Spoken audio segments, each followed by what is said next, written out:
Hey, it's Ashley. I wanted to take just a minute to give you a quick introduction to what we mean by program evaluation. So, I'm quickly going to cover what we mean by program evaluation. It also has to do with planning. We're going to talk about the purpose and some of the typical approaches to planning and evaluation. And also what that might look like at a larger systems level. So things like our quality rating improvement system, NC Pre-K, national level information, and how that impacts policy changes, and what that means when we're doing the work on a daily basis at the program level, and some things you might want to consider. So, what is program evaluation? It's really referring to a process that you will implement as the administrator, if you're in the program, to get feedback, assess a practice. Essentially, you are collecting data or information, and then you take that information and you do something with it to make a change. So one example of this that you're going to be familiar with is like a family survey. Now, best practice, you would want to ask staff, what do you want to know from families? You would know the best ways to get your families to respond. Sometimes people offer an incentive with things like that to get better response rates. You craft that survey and you think really hard about the questions that you're going to ask, because the way you ask the question is going to define what information you get.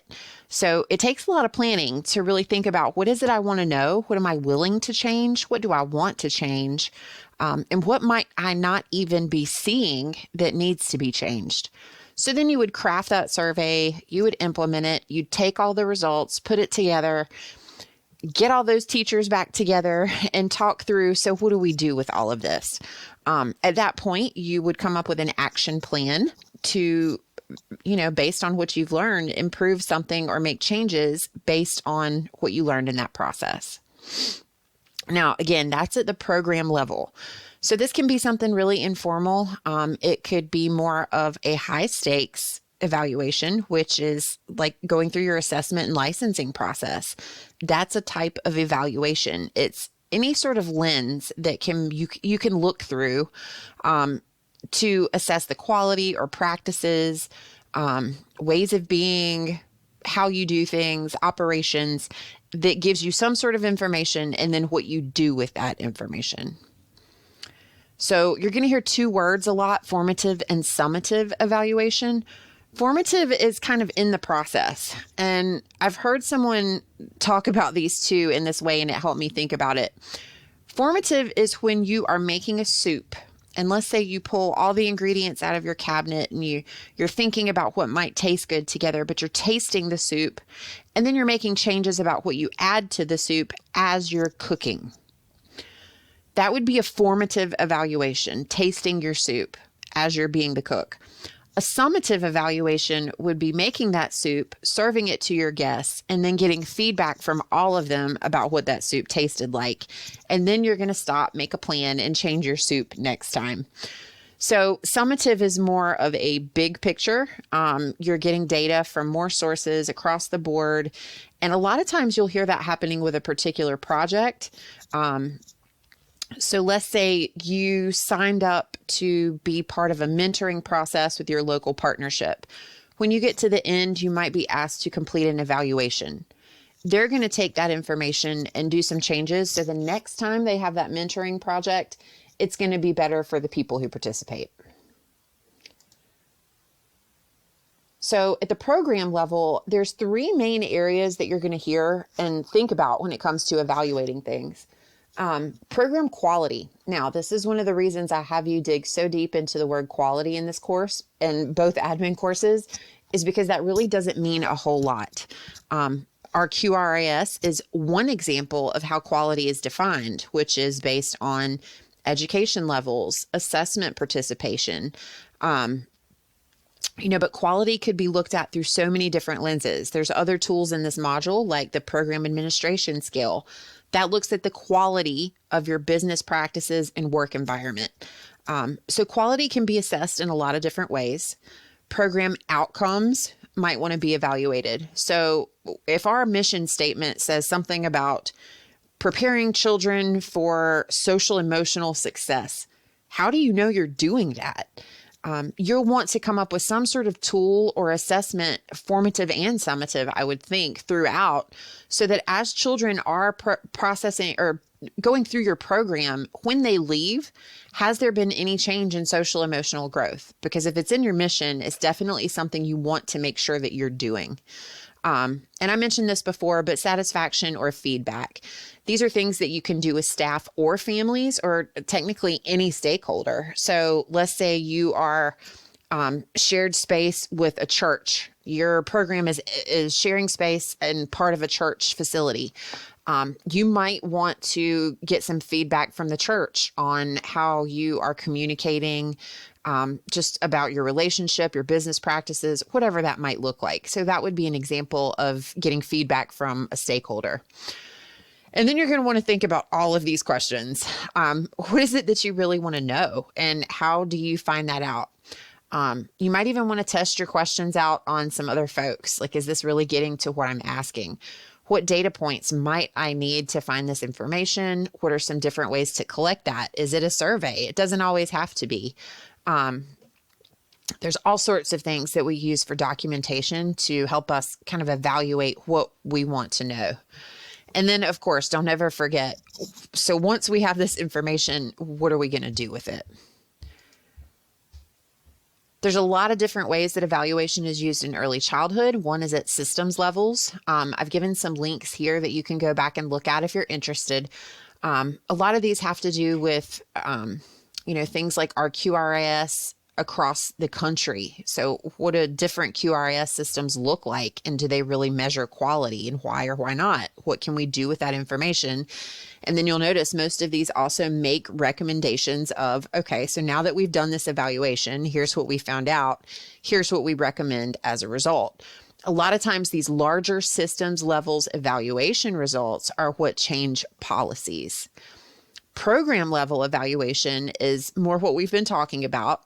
So things that happen inside your program. And some of those things I've already talked about were listed here.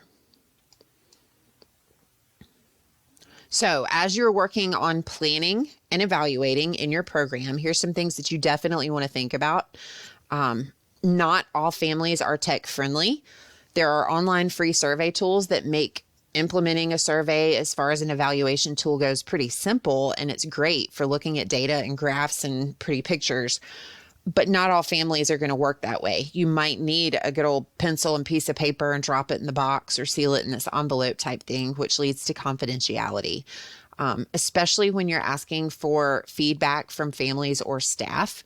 You want to offer that in a way where people feel like I'm able to say this and not have any fear of like retaliation, or, something, and being treated differently as a result.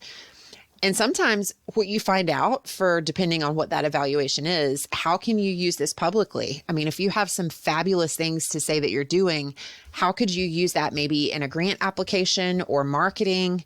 And also thinking about equity. And what I mean by that is, I should probably frame that in terms of inequity. So if you have a classroom that you feel like is kind of floundering or needs more support, we don't want to put them on the burner and be the only classroom that we do a family feedback evaluation with them. We want to do this across the board, and we want to open it to conversations that are healthy and promote growth. And evaluation shouldn't ever be used in a way to kind of single out areas that we already know need working on. Let's figure out how to work on that in a positive way. Be sure you know what it is you want to know, and thinking about how formative assessments can be used on a daily basis. Be sure to get input from everybody that's involved, as far as teaching staff, families, stakeholders, and being sure you always share results back out with anyone that was involved. Remember too, that you can't evaluate something that you haven't ever taught, coached, or provided resources for. So if you're looking across the staff and seeing that there's a real issue with diapering, let's not begin with evaluating the diapering process if you haven't spent time coaching in the classrooms first. I hope that makes sense. We want to evaluate after some skills have been provided. Now, there's always such a thing as a pre-assessment, but think about the message that it can send and why you are using the assessment. If you already have some things that you know, you probably don't want to waste too much time on that end, especially if it's something that's a process or practice going on in the classroom daily. And are you too close to the problem? Are you the best person to implement a survey about how staff feel in the program? That might be something that you would have a third party come and help do. And there are folks at your local partnerships and R&Rs who do things like that. But that would be more of like the work environment issues, or just think about where you are in the situation. Sometimes you don't want to put yourself as the person who gets all this information back if it could be sensitive, or make you feel some kind of way that you may not be prepared for. And then always remember to proactively plan for high stakes evaluations before it matters. What I mean by that is, you're going to have an assessment coming up in a year. That's why formative evaluation exists. That's when you can take your rating scales and work item by item and just do some self-evaluation, do some cross-classroom evaluation, but take those results and start working on changes now so that when it comes time to be a high-stakes evaluation, you're more prepared for what that entire process might look like. And last but not least is that we always hear this term continuous quality improvement. And that's really just highlighting that this is a process. It's a circle. It never ends. Sometimes you'll hear it referred to as plan, do, study, act. It's because it's ongoing. Once you get to the end of that, you might implement some changes, but that doesn't mean you check the box and you're done. You come up with a plan to say, how far out do we need to reassess this? Or what do we look at next time to keep this plan moving? So in a nutshell, I know that was super fast, but I really just wanted to talk through and frame some of the concepts that you're going to hear about in this section. Because truly, just as I've highlighted how important crafting your mission is and getting it specific, your mission's going to drive everything you do.